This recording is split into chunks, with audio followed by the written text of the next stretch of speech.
Assalamualaikum warahmatullahi wabarakatuh. Kami dari kelompok 12 yang beranggotakan Alvan Abdul Razak, NIM 85, Ainaya Putri Miranda, NIM 86, Asmi Faruk, NIM 87, pada kesempatan kali ini akan mempresentasikan mengenai 6 perdebatan mengenai kebijakan makroekonomi. Pada bab kali ini, ada 6 perdebatan mengenai kebijakan makroekonomi. Yang pertama, haruskah para pembuat kebijakan moneter dan fiskal mencoba menstabilkan ekonomi? Yang kedua, apakah pemerintah harus melawan resesi dengan kenaikan belanja daripada pemotongan pajak? Yang ketiga, haruskah kebijakan moneter dibuat berdasarkan aturan, bukannya berdasarkan diskresi? Yang keempat, haruskah bank sentral mencoba mencapai zero inflation? Yang kelima, haruskah pemerintah menyeimbangkan anggarannya? Dan yang terakhir, haruskah aturan pajak diperbarui untuk mendorong tabungan? Langsung saja pada pembahasan yang pertama. Pembahasan yang pertama yakni haruskah para pembuat kebijakan moneter dan fiskal mencoba menstabilkan ekonomi? Di sini ada dua pandangan, yakni pandangan pro dengan kontra. Yang pertama, pandangan pro. Para pembuat kebijakan harus mencoba menstabilkan ekonomi. Apabila dibiarkan sendiri, ekonomi cenderung berfluktuasi. Ketika rumah tangga dan perusahaan menjadi pesimis, misalnya, maka mereka mengurangi pengeluaran dan ini mengurangi permintaan agregat untuk barang dan jasa. Penurunan permintaan agregat kemudian mengurangi produksi barang dan jasa. Perusahaan-perusahaan memecat para pegawainya dan tingkat pengangguran pun naik. PDB real dan ukuran pendapat lain turun. Pengangguran yang meningkat dan pendapatan yang menurun membantu untuk mengonfirmasi pesimisme yang mengawali munculnya kecenderungan yang menurun pada ekonomi. Resesi semacam itu tidak memiliki manfaat bagi masyarakat. Para pekerja yang menjadi pengangguran yang dikarenakan oleh pemerintahan agregat yang tidak mencukupi lebih memilih bekerja.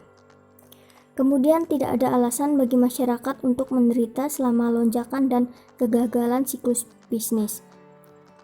Perkembangan teori makroekonomi telah menunjukkan kepada para pembuat kebijakan bagaimana caranya mengurangi keekstriman fluktuasi ekonomi dengan bersandar pada angin.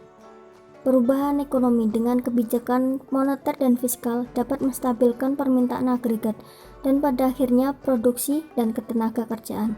Ketika permintaan agregat tidak cukup untuk memastikan ketenaga kerjaan penuh, para pembuat kebijakan harus menaikkan pengeluaran pemerintah, mengurangi pajak, dan memperluas ketersediaan uang. Ketika permintaan agregat berlebih dan beresiko memunculkan inflasi yang lebih tinggi, para pembuat kebijakan harus memotong pengeluaran pemerintah, menaikkan pajak, dan mengurangi ketersediaan uang. Tindakan kebijakan seperti ini menempatkan teori makroekonomi pada penggunaan terbaiknya dengan mengarah pada ekonomi yang lebih stabil yang menguntungkan semua orang. Kemudian mengenai pandangan kontra, yakni para pembuat kebijakan tidak harus menstabilkan ekonomi. Satu masalah adalah kebijakan moneter dan fiskal tidak mempengaruhi ekonomi dengan segera, tetapi bekerja dalam waktu yang lambat. Kebijakan moneter mempengaruhi permintaan agregat dengan mengubah tingkat suku bunga yang selanjutnya mempengaruhi keluaran, khususnya investasi residensial dan bisnis. Tetapi kebanyakan rumah tangga dan perusahaan menetapkan rencana pengeluaran mereka sebelumnya. Akibatnya butuh waktu untuk perubahan tingkat suku bunga untuk mengubah permintaan agregat untuk barang dan jasa. Banyak penelitian mengindikasikan bahwa perubahan kebijakan moneter hanya memiliki efek yang kecil terhadap permintaan agregat sampai kira-kira 6 bulan setelah perubahan dibuat. Kebijakan fiskal bekerja lambat dikarenakan proses politik yang panjang yang menentukan perubahan pada pengeluaran dan pajak. Untuk membuat perubahan dalam kebijakan fiskal, tagihan harus dipertimbangkan dalam komite kongres melewati gedung putih dan senat dan disetujui oleh presiden. Membutuhkan waktu bertahun-tahun untuk diajukan, diresmikan, dan diimplementasikan perubahan besar dalam kebijakan fiskal. Karena kelambatan ini, para pembuat kebijakan yang ingin menstabilkan ekonomi perlu memperhatikan kondisi ekonomi yang mungkin muncul saat tindakan mereka dimulai. Para pembuat kebijakan harus menjauhkan diri dari terlalu sering mengintervensi kebijakan moneter dan fiskal agar tidak terdampak buruk bagi perekonomian. Mari kita lanjut ke pembahasan berikutnya, yakni mengenai apakah pemerintah harus melawan resesi dengan kenaikan harga belanja daripada pemotongan pajak. Di sisi kiri merupakan pandangan pro yang berwarna biru, kemudian di sisi kanan merupakan pandangan yang kontra yang disimbolkan berwarna kuning. Pertama yang saya bahas adalah bagian pro. Pemerintah harus melawan resesi dengan kenaikan belanja. Untuk memastikan kebijakan moneter adalah alat utama untuk melawan anjloknya perekonomian. Dengan meningkatkan penawaran uang, Bank Sentral menurunkan suku bunga. Tingkat suku bunga yang lebih rendah pada akhirnya menurunkan biaya peminjaman kepada proyek investasi keuangan, seperti perusahaan dan perumahan baru. Peningkatan belanja pada investasi menambah permintaan agregat dan membantu mengembalikan tingkat normal produksi dan tenaga kerja. Kebijakan fiskal bagaimanapun dapat menyediakan perangkat tambahan untuk melawan resesi. Ketika pemerintah memotong pajak, hal tersebut meningkatkan pendapatan rumah tangga, yang mendorong mereka untuk meningkatkan belanja konsumsi. Ketika pemerintah membeli barang dan jasa, hal itu ditambahkan secara langsung permintaan agregat. Sementara itu, tindakan fiskal ini dapat menimbulkan efek ganda. Permintaan agregat yang lebih tinggi memunculkan pendapatan yang lebih tinggi, yang akhirnya mendorong belanja tambahan konsumen dan peningkatan permintaan agregat yang lebih tinggi. Kemudian mengenai analisis penganut teori Keynes tradisional mengindikasikan bahwa peningkatan dalam pembelanjaan pemerintah adalah perangkat yang lebih potensial daripada penurunan pajak. Ketika pemerintah mengeluarkan dana dalam pemotongan pajak untuk rumah tangga, sebagian dana mungkin disimpan daripada dihabiskan. Kemudian mengenai pandangan kontra, yakni pemerintah harus melawan resesi dengan pemotongan pajak. Pemotongan pajak memiliki dampak yang kuat terhadap permintaan dan penawaran agregat. Hal tersebut meningkatkan permintaan agregat dengan meningkatkan pendapatan rumah tangga seperti yang ditekankan dalam Keynes tradisional. Namun, pemotongan pajak juga dapat meningkatkan permintaan agregat dengan mengubah insentif. Pada saat yang bersamaan, di mana pemotongan pajak meningkatkan permintaan agregat, mereka juga dapat meningkatkan penawaran agregat. Ketika pemerintah menurunkan tingkat pajak marginal, pekerja mendapatkan fraksi yang lebih tinggi daripada pendapatan yang mereka dapatkan. Sebagai hasilnya, pengangguran memiliki insentif yang lebih besar untuk mencari pekerjaan, dan pekerja memiliki insentif yang lebih besar untuk bekerja dalam waktu yang lebih lama. Meningkatkan penawaran agregat bersamaan dengan meningkatkan permintaan agregat berarti bahwa produksi barang dan jasa dapat berlanjut tanpa menambahkan beban pada tingkat inflasi. Terdapat beberapa masalah dengan peningkatan belanja pemerintah selama resesi. Pertama, konsumen memahami bahwa belanja pemerintah yang lebih tinggi bersamaan dengan peminjaman pemerintah harus membiayai hal tersebut akan menimbulkan pajak yang lebih tinggi di masa depan. Antisipasi pajak di masa depan tersebut akan mendorong konsumen untuk kembali memotong pembelanjaan suatu hari. Selain itu, seperti kebanyakan pajak, beberapa akan menyebabkan berbagai kerugian. Kemudian, pemotongan pajak memiliki manfaat dalam desentralisasi keputusan belanja daripada mengandalkan proses politik yang tersentralisasi dan tidak sempurna. Rumah tangga menghabiskan pendapatan pada barang-barang yang mereka nilai. Perusahaan menghabiskan dana investasi mereka pada proyek yang mereka harapkan mendapatkan keuntungan. Sebaliknya, ketika pemerintah mencoba untuk menghabiskan sejumlah besar uang secara tepat terkait beberapa tekanan politik, hal tersebut mungkin berakhir dengan membangun jembatan yang tidak mengarah kemanapun. Proyek publik yang buruk mungkin memperkerjakan beberapa pekerja, namun mereka menghasilkan sesuatu yang tidak tahan lama. Selain itu, mereka akan menghasilkan generasi masa depan sebagai pembayar pajak dengan utang tambahan yang signifikan. Pada akhirnya, keuntungan jangka pendek permintaan agregat tambahan dari belanja pemerintah yang meningkat mungkin gagal untuk mengompensasi biaya jangka panjang.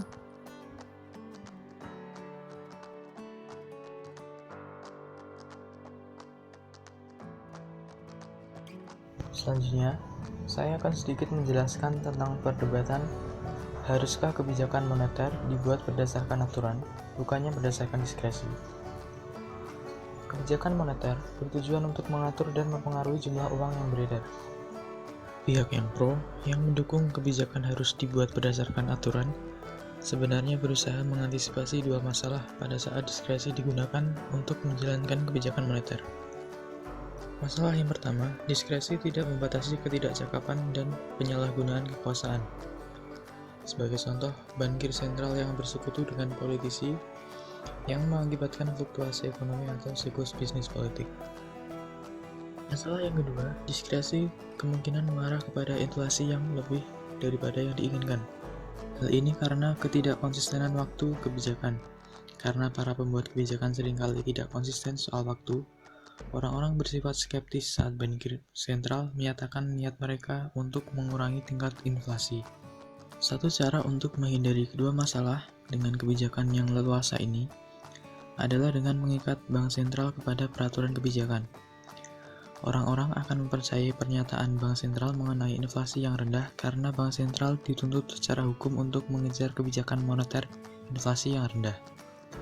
Dengan inflasi yang diharapkan, ekonomi akan menghadapi pertukaran yang lebih menguntungkan antara inflasi dan pengangguran.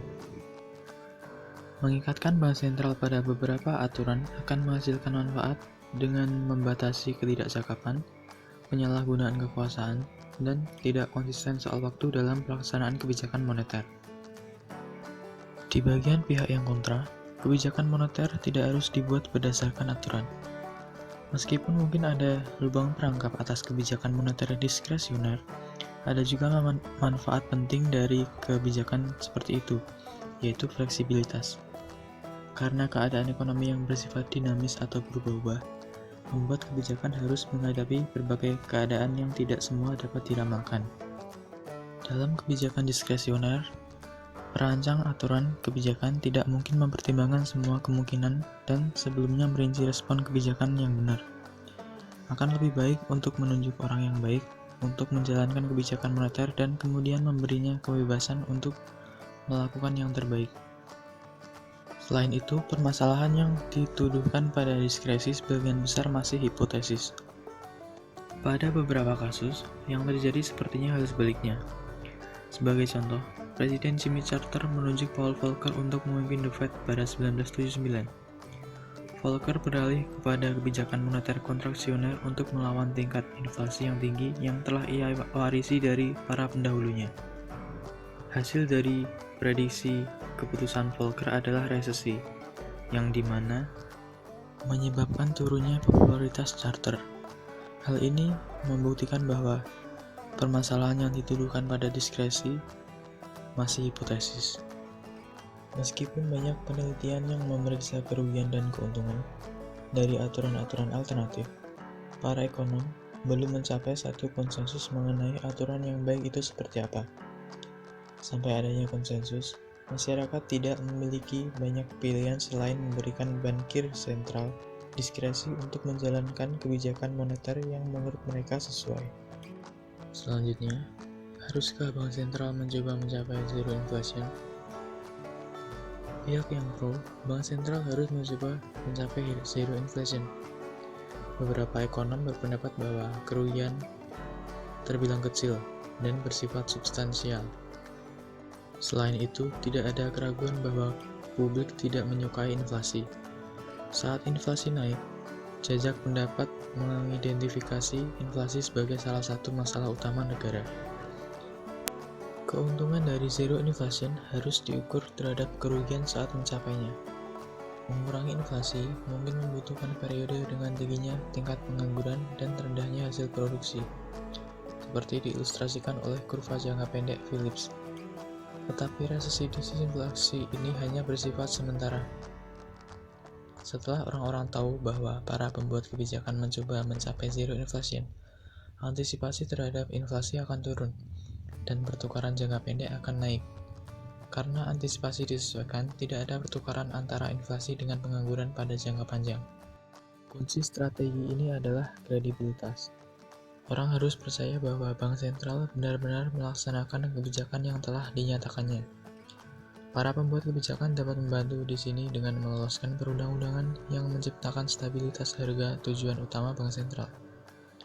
Peraturan seperti itu akan mengurangi kerugian untuk mencapai zero inflation tanpa mengurangi keuntungan yang dihasilkan. Salah satu manfaat target zero inflation adalah angka 0 menyediakan poin fokus yang lebih alami untuk para pembuat kebijakan dibandingkan angka lain. 0 adalah satu-satunya angka untuk tingkat inflasi yang mana bank sentral dapat memberikan klaim bahwa tingkat itu mencapai stabilitas harga dan mengeliminasi semua kerugian inflasi. Mengurangi inflasi adalah bagaimanapun sebuah kebijakan dengan kerugian sementara dan keuntungan permanen. Artinya, setelah resesi disinflasi berakhir, keuntungan dari zero inflation tetap ada hingga di masa depan. Pihak yang kontra dengan zero inflation berpendapat bahwa kerugian sosial dari disinflasi lebih besar, karena pendapatan yang hilang tidak disebarkan secara adil di seluruh populasi. Ketika ekonomi masuk resesi, semua pendapatan tidak jatuh secara proporsional, melainkan penurunan agregat pendapatan terkonsentrasi pada pekerja yang kehilangan pekerjaannya. Para pekerja yang rapuh seringkali adalah mereka yang kemampuan dan pengalamannya paling sedikit. Oleh karena itu, banyak dari kerugian pengurangan inflasi ditanggung oleh mereka yang paling tidak mampu membayarnya. Para ekonom mengerti bahwa standar kehidupan bergantung pada produktivitas, bukan kebijakan moneter. Karena inflasi pendapatan nominal bersamaan dengan kenaikan harga, pengurangan inflasi tidak akan menyebabkan pendapatan real naik lebih cepat. Selain itu, para pembuat kebijakan dapat mengurangi banyak kerugian inflasi tanpa benar-benar mengurangi inflasi. Mereka dapat menghilangkan permasalahan yang berhubungan dengan sistem perpajakan non-indeksasi dengan menulis kembali aturan pajak untuk mempertimbangkan efek inflasi. Ketika ekonomi mengurangi tingkat inflasinya, mereka hampir selalu mengalami satu periode dengan tingkat pengangguran yang tinggi dan rendahnya hasil produksi. Selain itu, ketika pekerja menjadi pengangguran pada saat resesi, mereka kehilangan pekerjaan yang berharga, secara permanen mengurangi nilai mereka sebagai pekerja. Beberapa ekonom percaya bahwa inflasi melancarkan roda pasar tenaga kerja. Karena pekerja menolak untuk memotong upah nominal, anjloknya upah real lebih mudah dicapai dengan kenaikan tingkat harga. Inflasi membuat upah real berubah dalam kondisi pasar tenaga kerja secara lebih mudah. Sebagai tambahan, inflasi menghadirkan kemungkinan tingkat suku bunga real negatif. Tingkat suku bunga nominal tidak akan jatuh di bawah 0 karena peminjam selalu dapat menyimpan uang mereka daripada meminjamkannya dengan pengembalian negatif. Jika inflasi adalah 0, tingkat suku bunga real tidak akan menjadi 0. Namun jika inflasi positif, kemudian pemotongan tingkat suku bunga di bawah tingkat inflasi akan dihasilkan tingkat suku bunga real negatif. Terkadang, perekonomian membutuhkan tingkat suku bunga real negatif demi untuk menyediakan stimulus yang cukup bagi permintaan agregat opsi yang diatur zero inflation. Itulah sedikit penjelasan dari saya. Kurang lebihnya mohon maaf. Terima kasih.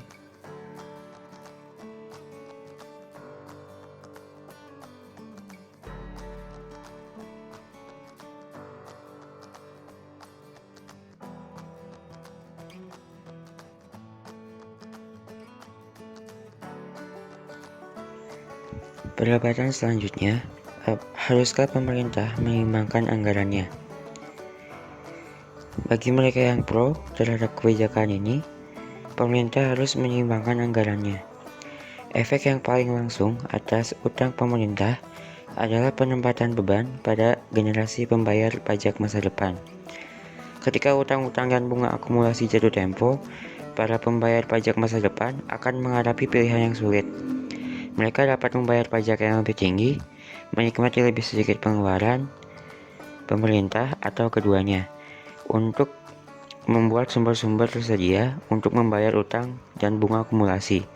Atau mereka dapat menunda hari perhitungan dan menempatkan pemerintah pada utang yang semakin dalam dengan meminjam sekali lagi untuk membayar utang dan bunga lama.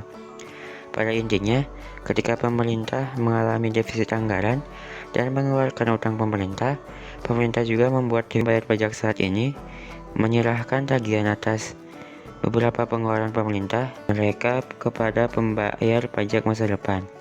Mewarisi hutang yang begitu besar tidak dapat membantu, tetapi malah menurunkan standar hidup generasi masa depan. Selain efek langsung ini, defisit anggaran juga memiliki beberapa efek makroekonomi.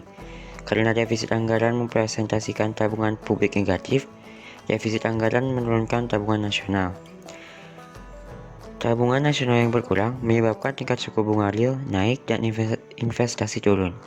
Investasi yang berkurang dari waktu ke waktu mengarah kepada saham modal yang lebih kecil.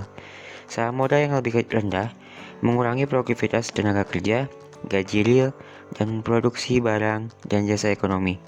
Dengan demikian, ketika pemerintah meningkatkan utangnya, generasi masa depan lahir dalam keadaan ekonomi dengan pendapatan yang lebih rendah, juga pajak yang lebih tinggi. Walau begitu, ada situasi di mana mengalami defisit anggaran bisa dibenarkan. Sepanjang sejarah, penyebab paling umum kenaikan utang pemerintah adalah perang. Ketika ekonomi masuk ke dalam resesi, pendapatan pajak secara otomatis turun. Karena pajak pendapatan dan pajak gaji dikenakan atas dasar ukuran pendapatan, jika pemerintah mencoba menyeimbangkan anggarannya selama masa resesi, pemerintah harus menaikkan pajak atau mengurangi pengeluaran pada saat tingkat pengangguran tinggi. Kebijakan seperti itu cenderung menekan permintaan agregat pada saat yang tepat, saat harus dirangsang, dan dengan demikian akan cenderung meningkatkan besarnya fluktuasi ekonomi. Tetapi, tidak semua defisit anggaran dapat dibenarkan dengan menyerukan perang atau resesi. Dibandingkan dengan alternatif dari defisit anggaran yang seimbang berarti tabungan nasional, investasi, dan pertumbuhan ekonomi yang lebih besar. Bagi mereka yang kontra, pemerintah tidak harus menyeimbangkan anggarannya. Masalah utang pemerintah seringkali dibesar-besarkan. Meskipun utang pemerintah tidak merepresentasikan beban pajak kepada generasi yang lebih muda, ini tidaklah terlalu besar jika dibandingkan dengan pendapatan seumur hidup rata-rata seseorang. Terlebih lagi, tidak benar untuk melihat efek defisit anggaran secara terpisah. Defisit anggaran hanya satu bagian dari sebuah gambar besar mengenai bagaimana pemerintah memilih untuk meningkatkan dan mengeluarkan uang. Dalam membuat keputusan ini, dengan kebijakan fiskal, para pembuat kebijakan memengaruhi generasi pembayar pajak yang berbeda dengan berbagai cara. Defisit atau surplus anggaran pemerintah harus dipertimbangkan bersama dengan kebijakan-kebijakan lain. Perhatian yang berfokus pada satu tujuan mengenai defisit anggaran juga berbahaya, karena menarik perhatian dari berbagai kebijakan lain yang mendistribusikan kembali pendapatan lintas generasi. Jika utang pemerintah benar-benar masalah besar yang dihadapi generasi masa depan, beberapa orang tua mungkin membantu untuk menyelesaikannya. Kritik terhadap defisit anggaran terkadang menyatakan bahwa utang pemerintah tidak dapat seterusnya naik untuk selamanya, tetapi pada kenyataannya memang bisa. Pertumbuhan populasi dan perkembangan teknologi menyebabkan pendapatan total ekonomi tumbuh seiring waktu. Akibatnya, kemampuan negara untuk membayar bunga utang pemerintah juga tumbuh seiring waktu. Selama utang pemerintah tumbuh dengan lambat daripada pendapatan negara, tidak ada yang bisa menghalangi utang pemerintah untuk tumbuh selamanya. Perdebatan yang terakhir adalah, haruskah aturan pajak diperbaharui untuk mendorong tabungan? Bagi mereka yang pro, mereka berpendapat bahwa aturan pajak harus diperbaharui untuk mendorong tabungan.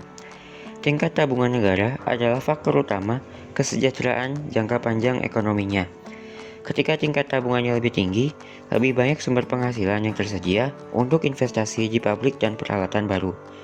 Saham atas pabrik dan peralatan yang lebih besar selanjutnya meningkatkan produktivitas, gaji, dan pendapatan pekerja. Tidak mengejutkan, oleh sebab itu, jika data internasional menunjukkan korelasi yang kuat antara simpanan nasional dengan ukuran kesejahteraan ekonomi. Jika aturan sebuah negara membuat tabungan lebih menarik, orang akan menabung lebih banyak dari pendapatannya. Dan tabungan yang lebih tinggi ini akan mengarah kepada masa depan yang lebih sejahtera. Namun, sistem pajak lebih lanjut mematahkan semangat tabungan dengan 2 kali mengenakan pajak pada beberapa bentuk pendapatan modal. Selain sistem perpajakan, banyak kebijakan dan institusi lain mengurangi insentif rumah tangga untuk menabung. Beberapa keuntungan pemerintah mungkin bersifat means test, artinya keuntungan berkurang untuk mereka yang pada masa lalunya telah cukup bijaksana untuk menabungkan sebagian pendapatannya. Langkah kecil untuk mendorong tabungan yang lebih besar adalah memperluas kemampuan rumah tangga untuk menggunakan rekening tabungan bermanfaat pajak. Pendekatan yang lebih komprehensif adalah mempertimbangkan keseluruhan basis di mana pemerintah mengumpulkan keuntungan. Yang terpenting dari sistem perpajakan biasanya pajak pendapatan. Uang yang diperoleh dikenakan pajak yang sama meski uang tersebut dihabiskan atau ditabungkan. Satu alternatif yang dianjurkan banyak ekonom adalah sebuah pajak konsumsi. Atas dasar pajak konsumsi, rumah tangga hanya membayar pajak atas dasar berapa yang dihabiskan. Pendapatan yang ditabung terbebas dari pajak sampai tabungannya nanti ditarik dan dihabiskan untuk barang konsumsi. Intinya, pajak konsumsi membuat semua tabungan secara otomatis masuk ke dalam rekening tabungan tax expanded. Hampir sama seperti tabungan rekening tabungan. Peralihan dari pajak pendapatan ke pajak konsumsi akan banyak meningkatkan insentif untuk menabung. Bagi mereka yang kontra, aturan pajak tidak harus diperbaharui untuk mendorong tabungan. Peningkatan tabungan mungkin diinginkan, tetapi bukan satu-satunya tujuan kebijakan pajak. Para pembuat kebijakan harus memastikan untuk mendistribusikan beban pajak secara adil. Masalah dengan usulan meningkatkan insentif menabung adalah mereka meningkatkan beban pajak untuk mereka yang paling kurang mampu membayarnya. Merupakan sebuah fakta yang tidak dapat disangkal bahwa rumah tangga dengan pendapatan yang lebih tinggi menabung bagian yang lebih besar dari pendapatannya daripada rumah tangga dengan pendapatan yang rendah. Akibatnya, perubahan pajak apapun yang mendahulukan orang untuk menabung juga cenderung mendahulukan orang-orang dengan pendapatan yang lebih tinggi. Kebijakan-kebijakan seperti rekening pensiun bermanfaat pajak mungkin terlihat menarik, tetapi mereka mengarah kepada masyarakat yang kurang egaliter. Dengan mengurangi beban pajak pada orang kaya yang bisa memanfaatkan rekening ini, mereka memaksa pemerintah untuk menaikkan beban pajak pada orang miskin. Selain itu, kebijakan-kebijakan pajak yang dirancang untuk mendorong tabungan mungkin tidak terlalu efektif dalam mencapai tujuan tersebut. Ada beberapa cara lain untuk meningkatkan tabungan nasional daripada memberikan jeda pajak kepada orang kaya. Tabungan nasional adalah jumlah tabungan publik dan pribadi. Daripada mencoba mengubah sistem perpajakan untuk mendorong tabungan pribadi yang lebih besar, para pembuat kebijakan bisa saja meningkatkan tabungan publik dengan mengurangi anggaran defisit. Mungkin dengan meningkatkan pajak untuk orang kaya. Ini menawarkan cara langsung untuk meningkatkan tabungan nasional dan meningkatkan kesejahteraan generasi masa depan. Tentunya setelah tabungan nasional dipertimbangkan, ketentuan pajak untuk mendorong tabungan mungkin balik menyerang. Perubahan pajak yang mengurangi pajak pendapatan modal, mengurangi pendapatan pemerintah, dan oleh sebab itu mengarah kepada defisit anggaran. Demikian presentasi dari kelompok 12.